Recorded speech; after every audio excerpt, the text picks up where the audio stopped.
ilicitude. A ilicitude é o segundo substrato do crime. Aqui se fazer uma menção do conceito de ilicitude, que consiste na contrariedade da conduta com relação ao ordenamento jurídico. Nesse sentido, é importante ressalvar a relação que a ilicitude tem com a tipicidade. Segundo a teoria da ratio essendi, tem-se que tipicidade e ilicitude são elementos umbilicalmente ligados. Trata-se, portanto, da construção do injusto penal, uma vez que o fato típico ele é necessariamente ilícito e vice-versa, não havendo como destoar, como separar esses dois elementos no injusto penal. Assim, desaparecendo o fato típico, desaparece a ilicitude, e havendo uma causa excludente da ilicitude, o fato deixa inclusive de ser típico. Trata-se, tem-se então elementos positivos e negativos nesse viés, elementos que devem estar presentes e elementos que não podem aparecer para que ocorra o injusto penal. A teoria da ratio cognoscendi, ela faz uma separação não absoluta entre a tipicidade e a ilicitude. Assim, por essa teoria, o fato típico ele é presumidamente ilícito. É uma presunção relativa que pode ser afastada caso presente alguma causa excludente da ilicitude. Com relação às causas excludentes da ilicitude, tem-se no Código Penal causas que são aplicáveis a todos os crimes, quais sejam a legítima defesa, o estado de necessidade, o estrito cumprimento do dever legal e o exercício regular de um direito. O estado de necessidade considera-se um estado de necessidade quem pratica o fato para afastar de perigo atual que não provocou e nem poderia de outro modo evitar uma agressão a direito próprio ou alheio. Portanto, os elementos, segundo a doutrina, são perigo atual. No entanto, a doutrina admite, uma parte da doutrina, uma corrente admite que o perigo também seja iminente. A agressão, ela pode ser uma agressão humana ou da natureza, não é necessário que seja uma agressão injusta no caso do estado de necessidade. O estado de necessidade pode ser próprio ou de terceiro, a depender do bem jurídico que se está tutelando. Também pode ser um estado de necessidade defensivo ou agressivo, a depender da pessoa que provocou a agressão anterior, sendo ela a provocadora, será um estado de necessidade defensivo. Caso não seja, poderá ocorrer um estado de necessidade agressivo. Além disso, não pode ter o agente provocado a situação de risco, e aí a doutrina diverge se essa provocação seria somente a título doloso ou culposo, tendo aparentemente prevalecido que pode haver esta necessidade quem provocou por culpa o estado de perigo anterior. Com relação à legítima defesa, ela traz outros elementos, quais sejam considera estado de defesa quem repele uma agressão injusta, atual ou iminente. Portanto, são outros elementos trazidos no estado, na legítima defesa, qual seja a agressão injusta, portanto, necessariamente uma agressão humana, uma vez que a natureza não pratica atos de injustiça. Além disso, a agressão ela pode ser atual ou iminente, não é necessário, não é como no estado de necessidade que o Código Penal somente previu a agressão atual. Também é possível a legítima defesa própria ou de terceiro. E além disso, há que se ressalvar que na legítima defesa não é necessário que o agente tenha outros meios de repelir a agressão. Por exemplo, não é necessário a fuga como seria necessário no estado de necessidade, se fosse possível. As outras excludentes de ilicitude típicas do Código Penal, na parte geral, são a estrito cumprimento do dever legal e o exercício regular de um direito. Essas excludentes são excludentes de ilicitude em branco, uma vez que dependem de uma norma regulamentadora para trazer qual é o dever jurídico que deve ser cumprido no exercício regular, melhor dizendo, na estrito cumprimento do dever legal, e qual é o direito que pode ser defendido no exercício regular do direito. Ainda causas excludentes da ilicitude em tipos diversos, como a ofensa à honra invocada em juízo, ou recentemente trazido nos crimes sexuais a publicação de crimes de estupro, desde que no âmbito jornalístico, que são excludentes da ilicitude. Também há causas supralegais da excludente da ilicitude, que seriam... O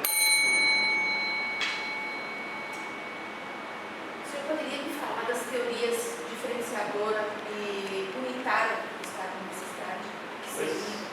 Pois não, sim.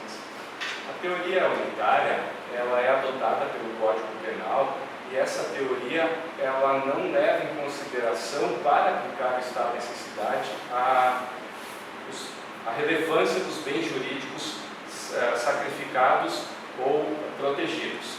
Segundo a teoria unitária, se o bem jurídico sacrificado for de valor inferior ao bem protegido, afasta-se o estado de necessidade. Pode ocorrer, segundo a doutrina, uma causa excludente da culpabilidade pela inexigibilidade de conduta diversa. Se o bem sacrificado for o inferior, aí poderia afastar a culpabilidade pela inexigibilidade de conduta diversa. Somente haverá estado de necessidade na teoria unitária se o bem protegido for de igual valor, bem protegido, for de igual ou de maior valor. A título exemplificativo, protege-se a vida para sacrificando o patrimônio. Então essa é a teoria unitária, que difere que é diversa da teoria diferenciadora, que leva em consideração os bens jurídicos, podendo haver o estado de necessidade exculpante e justificante. No estado de necessidade justificante, o bem jurídico protegido é necessariamente superior ao bem jurídico sacrificado. Já o estado de necessidade exculpante, ele traz que o bem jurídico protegido deve ser igual ou inferior, o bem jurídico protegido deve ser igual ou inferior ao sacrificado. A doutrina que diverge com relação ao bem de igual valor, sendo que alguns dizem que é justificante, outros dizem que é exculpante. Parece prevalecer que na doutrina que o bem de igual valor seria exculpante. Essa teoria diferenciadora, ela foi adotada no Código Penal Militar e foi adotada na época no Código Penal de Hungria, que não chegou a entrar na vigor no ordenamento jurídico brasileiro. O senhor diz que pela diferenciadora, né, se for maior, se excluir a ilicitude, menor a culpabilidade. É isso, né? Da diferenciadora. Bem jurídico sacrificado. Isso. E na unitária, o senhor diz que se for maior, seria exclusão da ilicitude. E se for menor, qual é o tratamento que é dado? Excelência, sendo bem jurídico de menor valor, haverá uma causa de redução de pena, que pode ser de 1 a 2 terços, segundo o Código Penal. Só para complementar. Tem uma situação, tá? Existe uma situação de sequestro. Tá? O sequestrador, ele está com a vítima e em cima de um prédio, segurando a vítima, né, com uma arma na cabeça da vítima. É chamado um atirador de elite. Esse atirador mira no sequestrador, tá? E acaba errando e acerta a vítima lá. Nessa situação, existe alguma excludente de estúdio ou o que o senhor acha que pode ser? Excelência, nessa situação narrada, houve uma situação de estado de necessidade ou legítima defesa de terceiro, um erro na execução. O erro na execução. O senhor acha que é estado de necessidade ou legítima defesa? A princípio, me parece mais coerente com a legítima defesa de terceiros. E, como já dito, houve então uma legítima defesa de terceiro, um erro na execução. O erro na execução, ele vai ser considerado analisando as características da pessoa pretendida. Portanto, não há que se analisar a morte da vítima, mas sim considerando que o sequestrador que deveria ter sido abatido. Portanto, imaginando que o sequestrador fosse a pessoa abatida, haveria então a incidência da excludente da ilicitude e a isenção da pena. Tá. Como que a doutrina chama esse erro de execução? Aberratio ictus. É possível legítima defesa contra a pessoa jurídica? Excelência, a legítima defesa pressupõe uma agressão injusta. A fim de analisar se seria possível a legítima defesa contra uma pessoa jurídica, tem que se analisar as teorias que dizem respeito à pessoa jurídica, se ela pode praticar atos injustos ou não. Uma teoria sustenta que pessoa jurídica não comete condutas, uma vez que ela é um ente jurídico não tendo vontade própria. Já uma segunda corrente sustenta que ela pratica condutas através de seus dirigentes. Poderia haver uma agressão injusta de uma pessoa jurídica, por exemplo, se publicado, segundo essa teoria que admite então que a Teresa pratica condutas, se, por exemplo, ela praticasse uma infração contra a honra de outra pessoa, essa pessoa que se sentiu ofendida poderia praticar dentro dos parâmetros legais atos de legítima defesa. Me parece possível sim. Como poderia dar um exemplo? Por exemplo, uma retroação, uma ofensa voltada à pessoa jurídica no mesmo contexto, né, em razão da agressão injusta provocada pela pessoa jurídica, uma retorção imediata àquela ofensa provocada pela pessoa jurídica. Mas esse não seria uma legítima defesa, esse exemplo que o senhor está dando.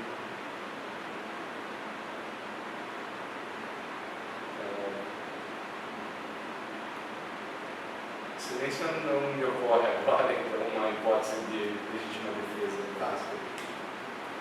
Outra pergunta. O indivíduo verifica que o vizinho comprou uma faca bonita, e ele ouviu falar que o vizinho vai usar aquela faca para matar uma terceira pessoa. Tá? Ele ouvindo aquela situação e gostando da faca, ele vai lá minutos antes do vizinho pegar aquela faca e se dirigir para matar a terceira pessoa e subtrai aquela faca. Tá? O senhor acha que ele corre algum crime ou a atitude dele estaria abrangida por algum excludente de ilicitude? Caso a ameaça fosse real e atual, a subtração, no caso de que tipificaria o furto, poderia estar excluída em razão do estado de necessidade, uma vez que houve a agressão ao patrimônio, uma redução do patrimônio da proteção da vítima de uma terceira pessoa. Então, poderia sim ser amparado. Estado de necessidade. Ou legítima defesa do terceiro, mas me parece mais coerente com o estado de necessidade o sacrifício desse bem jurídico em detrimento da vida. Quais são os requisitos do estado de necessidade? Sacrifício de bens jurídicos, perigo atual, no caso aqui, melhor corrigir minha resposta, é mais coerente com a legítima defesa, uma vez que a agressão é injusta e o perigo ele não é atual, mas ele é iminente. Então retifico a minha resposta e me parece que é mais coerente a legítima defesa de terceiros, por exemplo, trazido por Vossa Excelência. Obrigado, boa sorte.